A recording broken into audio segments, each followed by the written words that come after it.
السلام عليكم ورحمة الله وبركاته. الحمد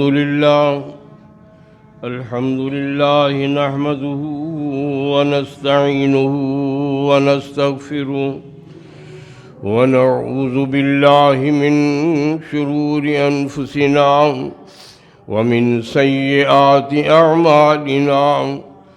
من يهده الله فلا مضل له ومن يضلل فلا هادي له، وأشهد أن لا إله إلا الله وحده لا شريك له، وأشهد أن محمدا عبده ورسوله صلى الله عليه وسلم. أما بعد فإن خير الحديث كتاب الله، وخير الهدي هدي محمد صلى الله عليه وسلم، وشر الأمور محدثاتها، وكل محدثة بدعة، وكل بدعة ضلالة، وكل ضلالة في النار.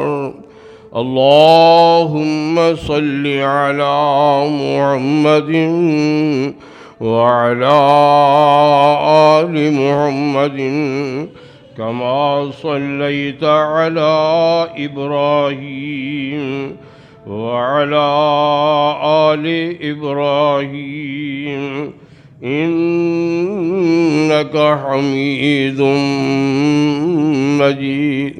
اللهم بارك على محمد وعلى آل محمد كما باركت على إبراهيم وعلى آل إبراهيم إنك حميد مجيد.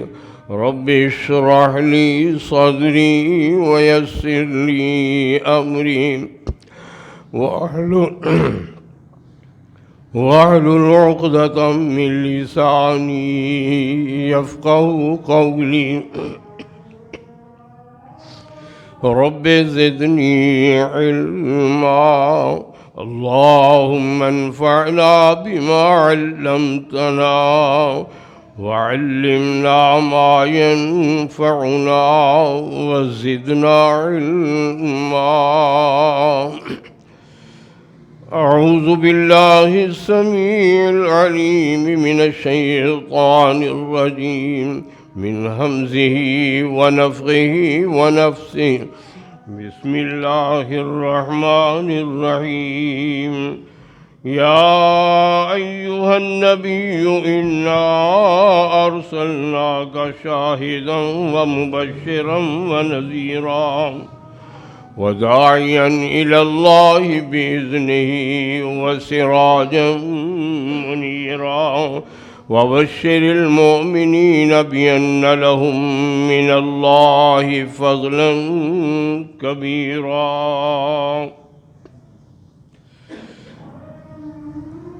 اے نبی صلی اللہ علیہ وسلم، بے شک ہم نے آپ کو شاہد، مبشر اور نذیر بنا کر بھیجا ہے، گواہی دینے والا، خوشخبری دینے والا اور ڈرانے والا بنا کر بھیجا ہے، اور اللہ کے حکم سے اللہ کے احکامات کی طرف دعوت دینے والا بنا کر بھیجا ہے، اور آپ سراج منیر بھی ہیں، چمکتے ہوئے سورج کی مانند. اور مومنوں کو خوشخبری سنا دو کہ اللہ کے پاس اللہ کی طرف سے ان کے لیے بہت بڑا فضل ہے، فضل کبیر. سامعین کرام، 22واں پارہ سورہ احزاب کہ یہ آیات میں نے آپ کے سامنے تلاوت کی، جن میں اللہ رب العزت نے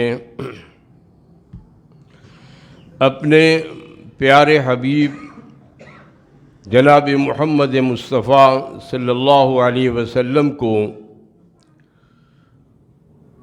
کچھ تسلیاں دی ہیں اور کچھ ان کی صفات بیان کی ہیں۔ 5 صفتوں کا تذکرہ ان آیات میں اللہ رب العزت نے فرمایا ہے۔ نبی مکرم صلی اللہ علیہ وسلم نے جب تبلیغ کا سلسلہ، دعوت الی اللہ کا سلسلہ شروع کیا، اپنی نبوت کا اعلان کیا، تو اپنے بھی دشمن بن گئے۔ مکہ کے کفار و مشرک اور رؤسائے مکہ وہ تو دشمن تھے ہی، اپنے اعزاء و اقربا، خاندان والے، رشتہ دار، وہ بھی دشمنی میں ان کا ساتھ دینے لگے، جیسے کہ ابو لہب۔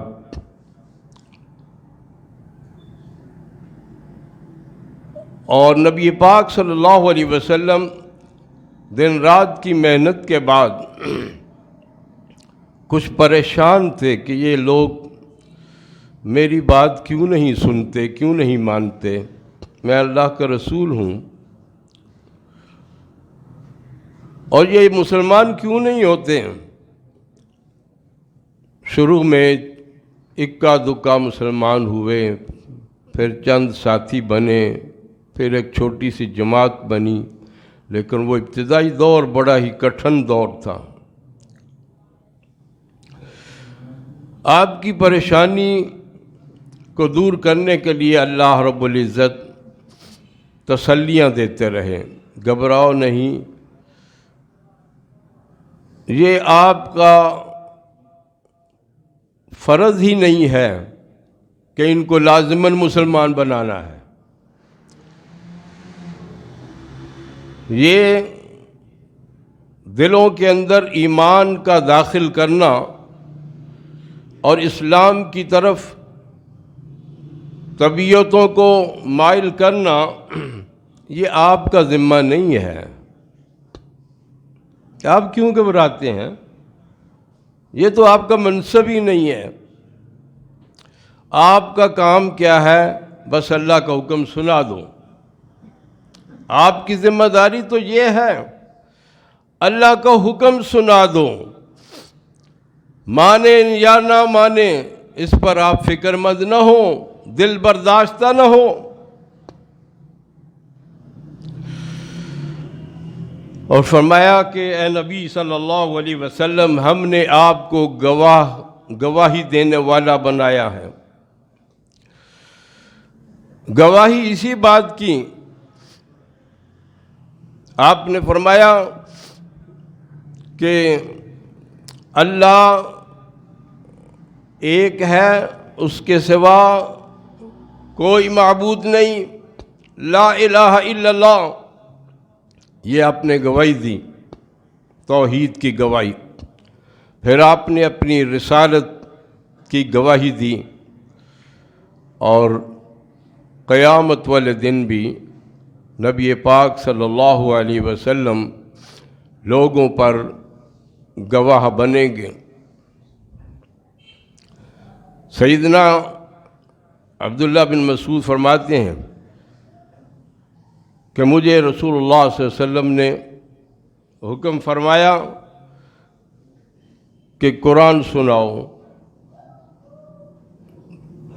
تو میں نے کچھ تلاوت کی۔ جب اس آیت پر پہنچا سورہ النساء کی، فَكَيْفَ إِذَا جِئْنَا مِنْ كُلِّ أُمَّةٍ بِشَهِيدٍ، فَكَيْفَ إِذَا جِئْنَا مِنْ كُلِّ أُمَّةٍ بِشَهِيدٍ وَجِئْنَا بِكَ عَلَى هَؤُلَاءِ شَهِيدًا۔ وہ وقت کیسا ہوگا جب کہ ہر امت کی گواہی دینے والا ہوگا اور آپ بھی ان پر گواہ ہوں گے۔ اللہ کے رسول اس آیت کو سن کر رونے لگ گئے، آنکھوں سے آنسو بہنے لگ گئے۔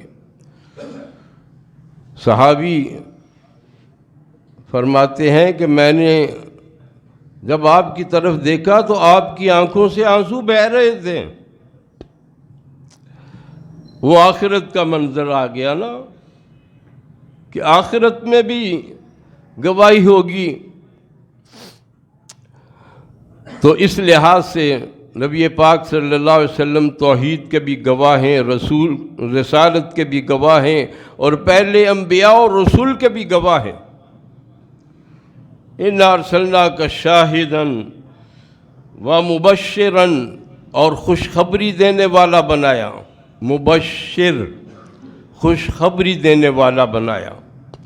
آپ نے خوشخبری دی کہ جو مسلمان ہو جائے گا، کلمہ پڑھ لے گا، اللہ اور رسول کے احکام مانے گا، اس کے لیے جنت کی ابدی نعمتیں ہیں، ہمیشہ والی نعمتیں جو کبھی ختم نہیں ہوں گی، جن پر کبھی زوال نہیں ہے۔ اور یہ بشارت بھی سنائی کہ جنتیوں کو اللہ کا دیدار بھی ہوگا، وہ اپنی آنکھوں سے دیکھیں گے اس مالک الملک کو جس نے اربوں کھربوں مخلوقات پیدا کی اور ان کی ذمہ داری بھی لی، جس نے آسمان و زمین بنائے، جس نے انبیاء و رسول پیدا کیے، جس نے بڑی بڑی عظیم ہستیاں پیدا کیں، اس خالق کو اپنی آنکھوں سے دیکھیں گے۔ یہ بہت بڑی خوشخبری ہے۔ دنیا کی آنکھیں دنیا کے اندر تو نبیوں کی آنکھیں بھی اللہ کو نہیں دیکھ سکیں، نبیوں کی آنکھیں اللہ کو دنیا میں نہیں دیکھ سکیں۔ موسیٰ علیہ السلام نے کہا تھا نا کہ مجھے دکھا اپنا آپ، تو اللہ نے کہا نہیں، تو نہیں دیکھ سکے گا۔ پھر جب انہوں نے عرض کی، اصرار کیا، تو اللہ نے کیا فرمایا؟ اچھا پھر یہ پہاڑ ہے نا، اس کی طرف دیکھتا رہے، یہ طور پہاڑ، یہ دوسرا پہاڑ، اس کی طرف دیکھتا رہے۔ فَلَمَّا تَجَلَّى رَبُّهُ لِلْجَبَلِ جَعَلَهُ دَكًّا وَخَرَّ مُوسَىٰ صَعِقًا۔ اللہ نے اپنا کیا دکھانا تھا، ایک تھوڑی سی تجلی ڈالی اس پہاڑ کے اوپر، اپنی تجلی ڈالی۔ فَلَمَّا تَجَلَّى رَبُّهُ لِلْجَبَلِ جَعَلَهُ دَكًّا وَخَرَّ مُوسَىٰ صَعِقًا۔ پہاڑ ریزہ ریزہ ہو گیا، موسیٰ علیہ السلام بے ہوش ہو کر گر پڑے۔ وَخَرَّ مُوسَىٰ صَعِقًا۔ دنیا کی آنکھیں رب کو نہیں دیکھ سکتی ہیں۔ جھوٹے ہیں وہ لوگ جو یہ دعویٰ کرتے ہیں کہ میں نے دیکھا ہے رب کو، میں نے دیکھا ہے۔ اللہ کا نبی نہیں دیکھ سکا تو نبی سے بڑھ کر اور کون ہے؟ اللہ۔ لیکن آخرت میں جب جنت میں لوگ چلے جائیں گے تو اللہ اپنا دیدار ان جنتیوں کو کرائے گا اور ان کی آنکھوں میں ایسی صلاحیتیں پیدا کرے گا کہ وہ رب کو دیکھ سکیں۔ اور بعض صحابہ نے عرض کیا اللہ کے رسول ساری دیکھ لیں گے؟ ہوتے ہیں نا کچھ تگڑے لوگ جو ہیں وہ دیکھ لیں، ماڑے لوگ نہ دیکھ سکیں، آگے والے دیکھ لیں پیچھے والے نہ۔ آپ نے فرمایا ہاں ہاں، تم اللہ کو اس طرح سے دیکھو گے جنت میں جیسے تم 14ویں رات کے چاند کو دیکھتے ہو۔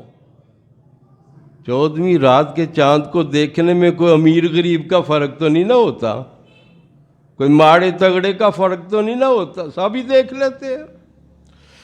اللہ، یہ بشارت ہے نا، اللہ کے رسول نے بشارت دی، اور بشارت دینے والے کو عربی میں مبشر کہتے ہیں۔ اور نبی پاک صلی اللہ علیہ وسلم کی یہ دوسری صفت اس آیہ کریمہ میں فرمائی کہ وہ مبشر ہیں، وَنَذِيرًا، اور ڈرانے والے بھی ہیں۔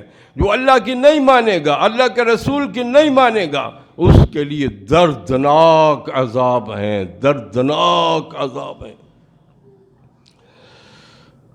دنیا کی آگ سے 70 گنا تیز آگ ہے جہنم کی، دردناک عذاب ہیں، اس آگ میں ڈالا جائے گا ان نافرمانوں کو جنہوں نے نہ اللہ کی مانی نہ اللہ کے رسول کی مانی۔ وہ انجام بھگتنا ہوگا، اس سے کوئی بچا نہیں سکے گا۔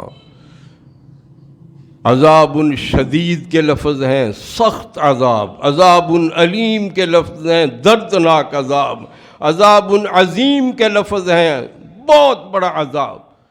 یہ قرآن مجید میں عذاب مہین کے لفظ ہیں، رسوا کر دینے والا عذاب، ذلیل و خوار کر دینے والا عذاب۔ اللہ ہم سب کو بچائے، اللہ ہم سب کو محفوظ فرمائے۔ اللہ کے پاک پیغمبر یہ دعا فرمایا کرتے، اللہم اجرنی من النار، اللہ مجھے جہنم کی آگ سے بچا لے۔ وہ تو بخشے بخشائے ہیں، اور پھر بھی پناہ مانگ رہے ہیں اللہ سے، پھر بھی دعا مانگ رہے ہیں، اور ہم سراپا گناہگار، سر سے لے کر پاؤں تک گناہگار، تو ہمیں فکر ہی نہ ہو کہ کل ہم نے رب کے سامنے پیش بھی ہونا ہے، ہم نے جواب دہ بھی ہونا ہے، اور اپنے اعمال کا جائزہ بھی نہ لیں، کیا خامیاں ہیں، کیا کوتاہیاں ہیں، کیا گناہ ہیں، کیا برائیاں ہیں، کیا سیئات ہیں، ہماری حسنات کتنی ہیں، یہ کبھی ہم نے جائزہ ہی نہیں لیا۔ دردناک عذاب، فرمایا ایک دفعہ چمڑا جسم کا جل جائے گا، موت نہیں آئے گی، دوسرا چمڑا چڑھا دیا جائے گا، موت کا خاتمہ ہو چکا ہوگا، موت آئے گی نہیں وہاں پہ۔ یہاں تو ہوتا ہے نا، بڑی تکلیف میں ہے بیچارہ، چلو تھوڑی کچھ عرصے کے بعد بیچارہ خلاصی ہو جائے گی، اس کی تکلیف سے مر جائے گا، اس تکلیف سے خلاصی۔ وہاں یہ نہیں ہے، وہاں موت کا تو خاتمہ کر دیا جائے گا، اور پھر کوئی بھاگنے والا بھاگ نہیں سکے گا، کوئی بھاگنے والا بھاگ نہیں سکے۔ یہاں تو جرائم کرنے والے دندناتے پھرتے ہیں، اور اگر اپنے آپ کو مزید محفوظ کرنا ہے تو ملک ہی چھوڑ کے چلے جاتے ہیں،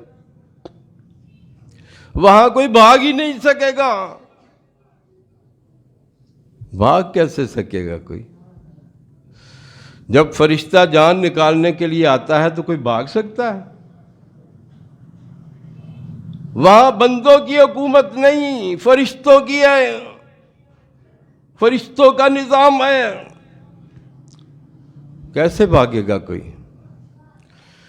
فکر کریں اس بات کی، مبشر بھی ہیں اللہ کے رسول، نذیر بھی ہیں، ڈرایا ڈرایا ڈرایا، خود بھی ڈرتے رہے، اپنے گھر والوں کو ڈراتے رہے، اپنی ازواج کو ڈراتے رہے، اپنے اہل بیت کو ڈراتے رہے، اپنے صحابہ کرام کو ڈراتے رہے، ساری زندگی اسی میں گزر گئی۔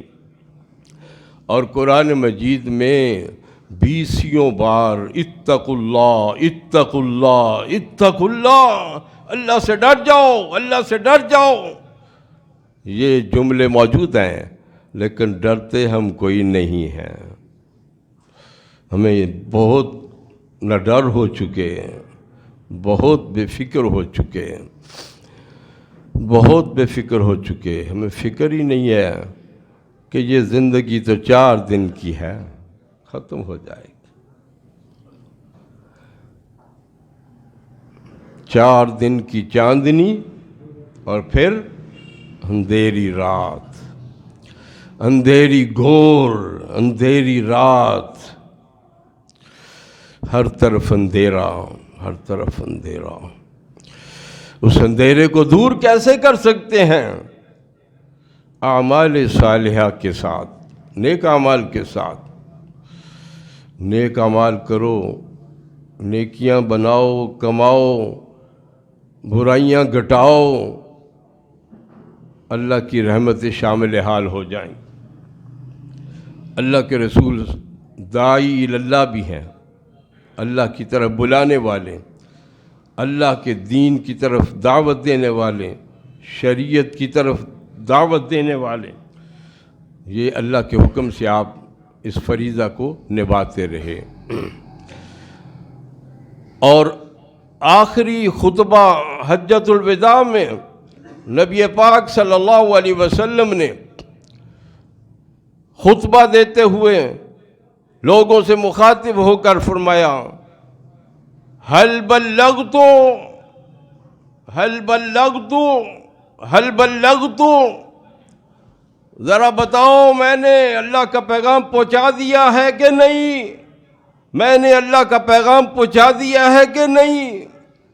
3 بار نبی مکرم صلی اللہ علیہ وسلم نے فرمایا، اور 1.25 لاکھ کے قریب صحابہ کرام نے اس بات کی گواہی دی کہ ہاں ہاں آپ نے پہنچا دیا، آپ نے پہنچا دیا، آپ نے اپنا فرض پورا کر۔ اور پھر نبی پاک صلی اللہ علیہ وسلم نے فرمایا، جو یہاں موجود ہیں ان کی ذمہ داری ہے کہ وہ ان تک میرا پیغام پہنچا دیں جو یہاں نہیں موجود ہے، اور یہ آپ کا حکم تا قیامت ہے۔ دعوت کا سلسلہ تا قیامت جاری رہے گا، کوئی مانے یا نہ مانے، یہ سلسلہ نہ رک سکتا ہے نہ ختم ہو سکتا ہے۔ سراج منیر ہیں آپ، سراج سورج کو کہتے ہیں، سراج سورج کو کہتے ہیں، آفتاب، عالم تاب، وہ سورج جو دنیا کو روشن کر دیتا ہے۔ اور نبی مکرم صلی اللہ علیہ وسلم وہ سورج ہیں جنہوں نے کفار و مشرکین کے دلوں سے تاریکیوں اور ظلمات کو نکال کر وہاں نور بھر دیا، وہاں روشنی بھر دی۔ دین اسلام پھیلایا کہ اللہ کے نزدیک سب دینوں سے اعلیٰ اور بہترین دین وہ دین اسلام ہے۔ اور اس کا اعلان آپ نے اس آخری خطبہ میں بھی فرمایا، اسی موقع پر وہ آخری آیت بھی نازل ہوئی، اليوم اکملت لکم دینکم واتممت علیکم نعمتی ورضیت لکم الاسلام دینا، آج میں نے تمہارا دین مکمل کر دیا۔ یہ دین کس نے بھیجا؟ اللہ نے۔ اس کو آگے کس نے پہنچایا؟ اللہ کے رسول نے۔ آج مکمل ہو گیا۔ اللہ کے رسول اپنی زندگی میں دین اسلام مکمل پہنچا کے گئے ہیں۔ اب نئی نئی چیزیں جو اس دین میں داخل ہو رہی ہیں وہ دین نہیں ہے، وہ بدعات ہیں، بدعات ہیں جن کی مذمت اللہ کے رسول اپنے ہر خطبہ میں فرمایا کرتے تھے۔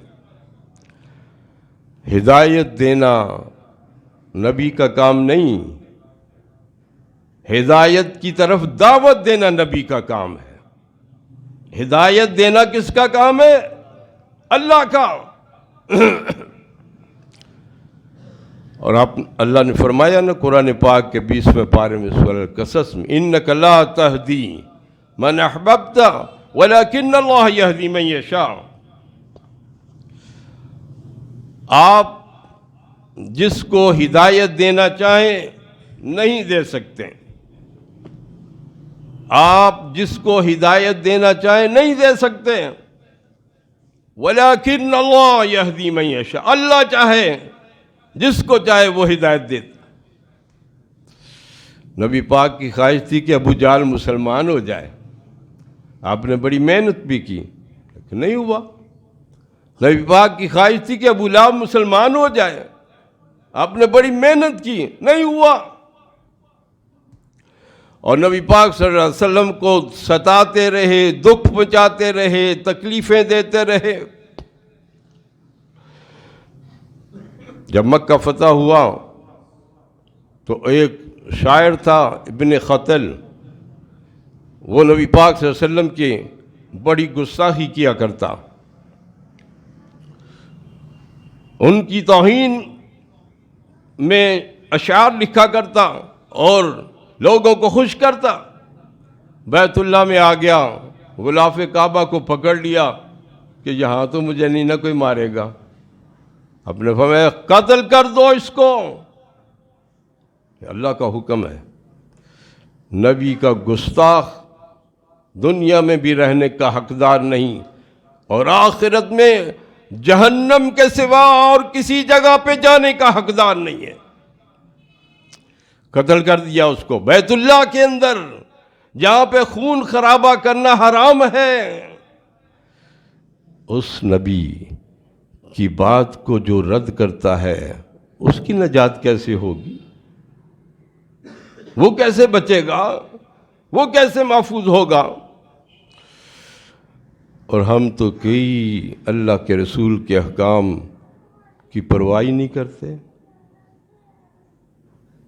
ہم تو دنیا کو خوش کرنے کے لیے لگے ہیں، دوستوں کو خوش کرنے پہ لگے ہیں، ہمیں یہ فکر ہی نہیں کہ سب سے زیادہ جو خوش کرنے کے لائق ہستی ہے وہ تو جناب محمد مصطفیٰ ہے۔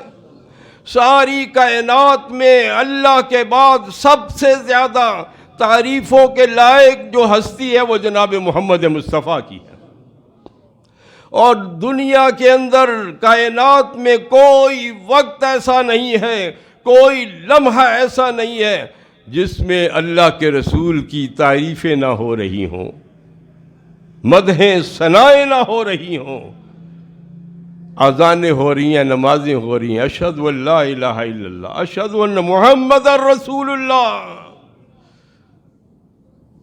اس جگہ پہ اذان، اس جگہ پہ اذان، اس جگہ پہ اذان، ملکوں کے اوقات کا فرق، گویا کہ 24 گھنٹے یہ سلسلہ چلتا رہتا ہے، یہاں رات ہے تو وہاں دن ہے، ایسے علاقے ہیں۔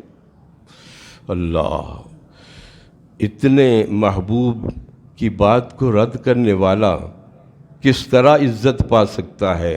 اللہ ہمیں یہ سمجھ عطا کر دے تو ہماری نجات ہو سکتی ہے۔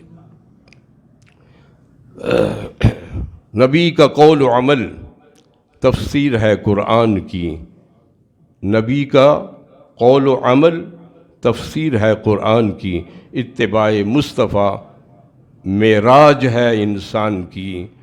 اگر اپنی معراج بنانا چاہتے ہو، بلندی چاہتے ہو، عزت اور کامیابی چاہتے ہو تو نبی کی بات بھی مانو، نبی کی سنت کا بھی خیال کرو اور اس کے ساتھ بھی محبت کرو۔ اللہ ہمیں توفیق دے۔